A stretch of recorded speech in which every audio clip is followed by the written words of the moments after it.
13절에서 14절입니다. 호련히 수많은 천군이 그 천사들과 함께 하나님을 찬송하여 이르되 지극히 높은 곳에서는 하나님께 영광이요 땅에서는 하나님의 기뻐하시는 모든 사람들 중에 평화로다. 아멘. 다시 한번 인사합니다. 메리 크리스마스. 옆에 있는 분들하고도 하십니다. 메리 크리스마스. 예. 정말 여러분 크리스마스가 기쁘십니까? 예, 그러면 아주 활짝 웃는 모습으로 다시 한번 옆에 있는 분들에게 메리 크리스마스 한번 인사하시기 바랍니다. 네, 감사합니다.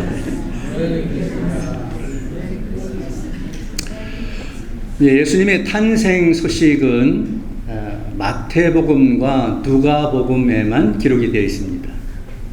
그런데 마태복음에 기록된 내용과 누가복음에 기록된 내용이 같은 내용인데요, 그 성격이 조금 다릅니다. 예를 들면 마태복음에는 아브라함과 다윗의 족보로 시작을 합니다.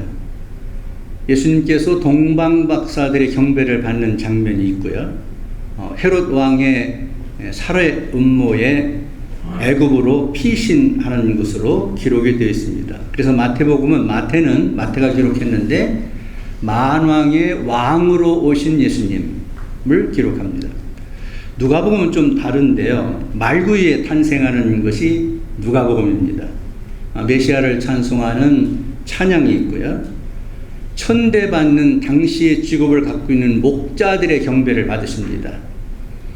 말구유, 목자 이런 걸 생각하면서 보면 낮은 자리에 인간의 모습으로 오신 예수님을 누가복음에 쓰고 있습니다.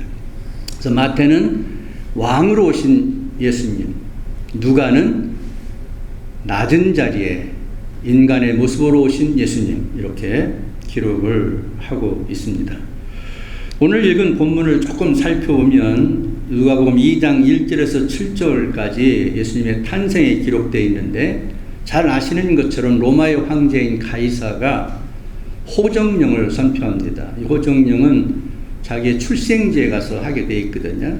이 호정령을 선포한 이유는 세금을 좀 인구조사를 해가지고 거둬들이려고 하는 목적 때문이었습니다. 당시에 이스라엘은 로마의 속국으로 되어 있었기 때문에 황제의 명령에 따를 수밖에 없었고요. 요셉이 그의 정혼한 아내 마리아를 데리고 그의 출생지인 베들레헴으로 갑니다. 그들이 나사렛에 살고 있었거든요. 여기서 베들레헴까지는 한 145km 정도 되는 거리인데요. 도착했을 때 산딸이 가까워가지고 방을 구하는데 출생신고 이 호정령을 명령을 받고 온 사람들이 너무 많기 때문에 방을 구할 수가 없어서 말구유에 가게 되고 거기서 예수님이 탄생을 하게 됩니다. 밤중입니다. 자기의 양떼를 지키던 목자들이 밤에 천사들을 만나게 됩니다. 천사가 이야기하기를 2장 10절에서 무서워 말라, 보라 내가 온 백성에게 미칠 큰 기쁨의 좋은 소식을 너에게 전하노라. 다 같이 11절 읽습니다. 오늘 다윗의 동네에 너희를 위하여 구주가 났으니 곧 그리스도 주시니라. 그리고 14절에서 천사들이 찬양을 합니다. 찬양의 내용은 이것입니다. 지극히 높은 곳에서는 하나님께 영광이요 땅에서는 하나님이 기뻐하심을 입은 사람들 중에 평화로다. 그렇게 노래를 하게 됩니다. 저는 오늘 간단하게 말씀을 정리하려고 그러는데요. 누구를 찬양했나요? 천사들이 아기 예수님을 찬양을 했어요. 성탄절에 우리가 찬양해야 할 분은 예수님이십니다. 무엇을 찬양했나요? 오늘 본문에 보면 구주, 그리스도, 주라는 말이 나와요. 구주라는 말은 구원자라는 말입니다. 아기 예수님이 구원자로 오셨다 하는 것을 찬양하는 것입니다. 그리스도라는 말은 기름 부음 받은 자라는 뜻인데, 구속의 사명을 가지신 예수님이 구원자로서의 직능을 행하신다는 의미에서 그리스도입니다. 주란 말은 유대인들이 여호와라는 호칭을 쓸 때 주란 말을 썼어요. 그래서 여기서는 신성을 가지신 예수님이시다. 인간의 모습으로 오시지만 그 예수님은 동시에 신성을 갖고 있는 주가 되신다. 그래서 천사들이 이 아기 예수를 찬양하게 될 때 이 아기 예수는 왜 찬양을 해야 되느냐? 구세주다. 우리를 구속할 분으로 오셨다. 인간의 모습으로 오셨지만은 그분은 신성을 갖고 있는 하나님이시다. 그래서 찬양을 했다는 것입니다. 어떻게 찬양했느냐? 하나님께는 영광이고 사람들 중에는 평화로다. 이렇게 찬양했습니다. 왜 아기 예수님이 오심이 하나님께 영광이 됐을까요? 십자가를 통해서 구속의 사역을 완성하셨기 때문입니다. 사람들 중에는 왜 평화가 이루어지게 됐을까요? 구속을 받은 사람이 하나님과 인간 사이에 막혔던 죄의 담을 허물고 평화롭게 되었기 때문입니다. 그래서 천사들은 이 일이 예수님이 오심으로 말미암아 이루어질 것이기 때문에 하나님의 명령을 받고 세상에 오셔서 인간을 구속하는 도리를 만드실 예수님 때문에 하나님께 영광을 돌리고, 그리고 땅에는 영원히 죄로 말미암아 죽을 수밖에 없는 인간들이 예수 그리스도를 통해서 죄사함 받고 하나님의 아들로 들어갈 수 있게 되므로 평화를 얻게 되었기 때문에 땅에는 평화가 이루어진다. 이렇게 노래를 했던 것입니다. 이 찬양을 어떤 찬양이라고 볼 수 있습니까? 기쁨의 소식이다. 이렇게 얘기하고 있습니다. 왜 기쁨의 소식입니까? 똑같은 이야기입니다. 구원하러 예수님이 오셨기 때문에, 구원받은 사람들은 평화를 누릴 것이기 때문에 이것이 인간에게 있어서 가장 큰 기쁨의 소식이다. 이렇게 천사들은 노래하게 됐던 것입니다. 이 일을 하는 것이 예수님이 탄생할 때입니다. 그래서 여러분, 성탄절은 여러 각도로 예수님의 오심에 대해서 이야기할 수 있습니다.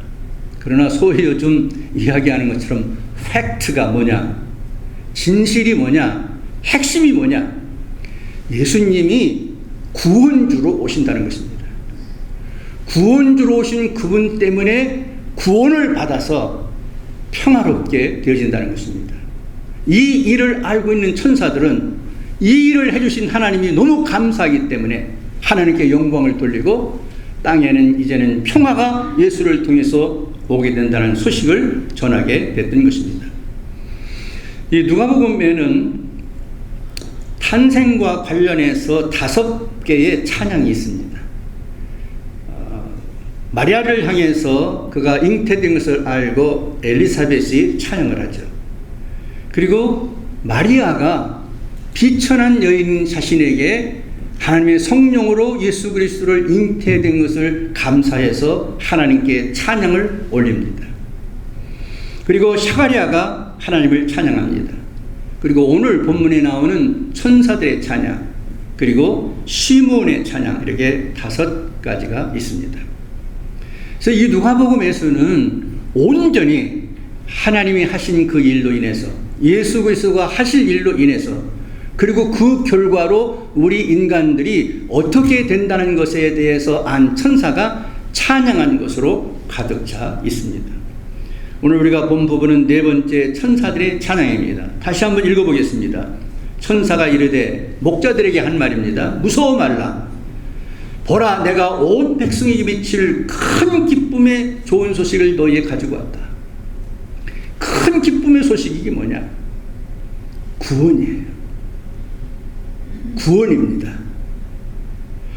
여러분, 살아있을 때 사람들은요, 이 구원에 관해서 그렇게 큰 생각을 하지 않은 분들이 있습니다. 그 결과는 무엇입니까?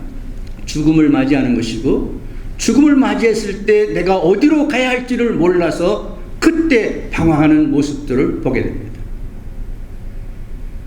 우리 인류가 이 세상에서 가장 큰 축복의 말씀과 기쁨의 소식은 뭐냐면, 구원받을 수 없는, 도무지 구원의 대상이 될 수 없는 천하고 죄 가운데 사로잡혀 있는 인간들이 죄 용서를 받고 구원을 받는다는 것입니다.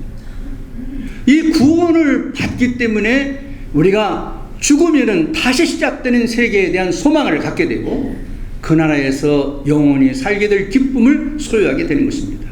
그렇기 때문에 여러분, 이 세상에 사는 동안에 많은 사람들이 권력이나 재물이나 명예나 이런 것을 가지고 자랑하고 그걸 보람있게 생각하는 사람들이 많습니다. 누구든지 죽음 앞에서는 벌벌 떱니다. 왜냐하면 자기가 어디로 가는 줄 모르기 때문입니다.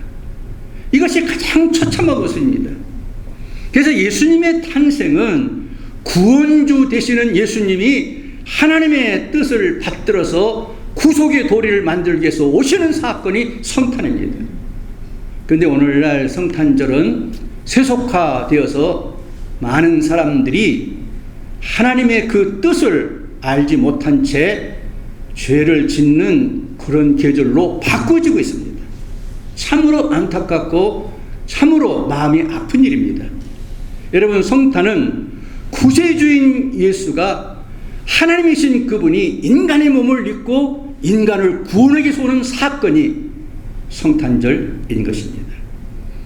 천사들은 이 사실을 알았기 때문에 너희를 위해서 구주가 되실, 구세주가 되실 예수가 와서 구속을 할 거기 때문에 하나님께는 영광이 되고 땅에는 평화가 오게 된다고 선포하고 있습니다. 여러분, 오늘 성탄절을 맞이한 우리는 누구를 찬양해야 될까요?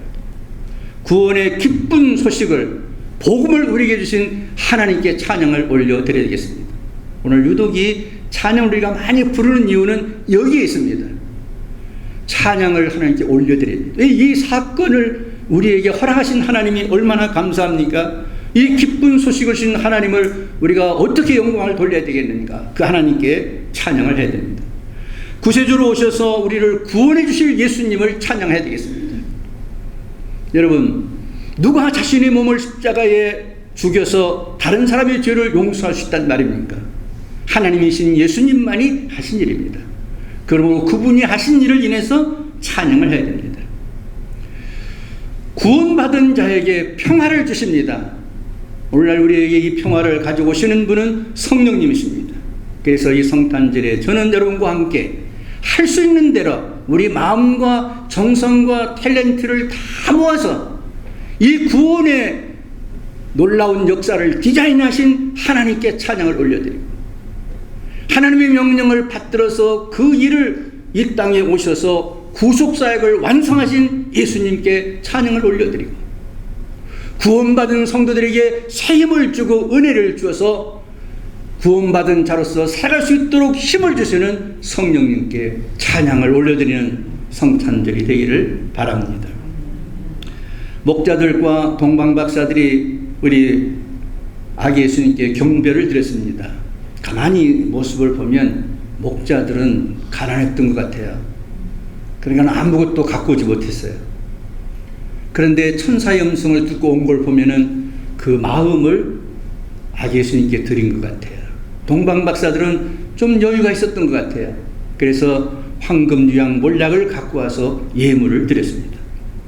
이 두 가지 사건을 비유해 보면서 우리는 생각할 수 있습니다. 어떤 분은 성탄절에 마음으로 하나님을 경배합니다. 어떤 분은 물질로 하나님께 경배합니다. 어떤 경배가 됐든지 우리와 다른 것은 하나 있는데요. 이 당시의 목자들과 동방박사들은 구원을 바라보면서 경배를 드렸습니다. 그런데 오늘날 우리는 구원받은 후 하나님 앞에 경배를 드리는 것입니다. 이 점이 다른 것이죠. 우리가 구원을 받은 하나님의 자녀로서 구원을 이루신 하나님께, 우리 주님께, 우리와 함께 하신 성령님께 어떻게 경배해야 될까 하는 생각을 해야 할 것입니다. 유럽의 어느 마을에 전해지는 민담이 하나 있다고 합니다. 이 마을에는 줄이 없는 종이 하나 있었는데요. 크리스마스가 되면은 이 종담 밑에다가 사람들이 선물을 가져다 놓는데 아주 값진 선물을 가져다 놓으면 이 종이, 줄이 없는 종이 스스로 울린다는 거예요. 그런 민담이 내려왔어요. 그 사람들이 성탄절이 되면은 이 종소리를 듣기 위해서 선물들을 갖다가 놓았다고 합니다. 근데 사람들이 열심히 귀한 값진 보물들과 선물을 갖다 놓는데 종이 안 울리는 거예요. 심지어는 왕도 자기 왕관을 갖다가 바쳤는데 그래도 종이 안 울리는 거예요. 그래서 점점점 잊혀갔습니다. 이게 전해 놓은 얘기가 거짓말인지도 모르겠다. 그래서 잊혀질 때쯤 돼서 종소리가 울린 거예요. 사람들이 깜짝 놀랐습니다. 아니, 왕이 쓰던 왕관을 갖다 놨는데도 종이 안 울렸는데 도대체 누가 무엇을 갖다 놨기에 이 종이 울린단 말인가? 그래서 사람들이 다 모여들었습니다. 그리고 그 종탑 밑에 있는 물건을 보기 시작했습니다. 근데 거기에는 놀랍게도 조그마한 동전 한 입이 놓여 있었다고 합니다. 사실을 알아보니까 가난한 농부가 이 동전 한 입을 챙겨가지고 성탄 예배에 참석하러 오던 길에 어려운 사람을 만납니다. 그 어려운 사람을 도와주느냐고 성탄 예배에 늦었어요. 그래서 성탄 예배에 참석도 못했어요. 그래서 이 가난한 농부가 그러나 내 마음이 담겨있는 이 동전 한 입이라도 내가 드리고 가야 되겠다. 그래서 그 종 밑에 놓고 갔는데 그때서야 종이 울렸다는 거예요. 여러분, 무엇을 우리에게 가르쳐 주는 이야기일까요? 우리 하나님이 가난해서 사람들에게 물질을 요구할까요?